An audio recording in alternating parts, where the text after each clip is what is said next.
এই মেয়েটি লেখাপড়া করার জন্য বাহিরে যেতে তার বাবার কাছে থেকে বিদায় নেওয়ার সময় মেয়েটির মা সেখানে আসলে সে বলে তুমি একটু নিজের যত্ন নিও, তাছাড়া তোমার চুল সব সাদা হয়ে যাচ্ছে, কালো রং করা উচিত। তার মা বলে আচ্ছা করব।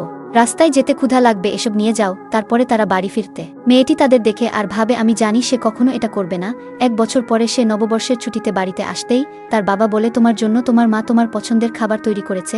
তারপরে খাবার খাওয়ার সময় মেয়েটি বলে মা এই পোশাকে তোমাকে দারুণ দেখাচ্ছে। তার বাবা বলে তুই আসবি বলে তোর মা খুশিতে নতুন ড্রেস পরেছে, সবই ঠিক আছে, কিন্তু মা এখনো চুলে রং করেনি, তাই আজ আমি নিজেই মাকে রং করে দিব।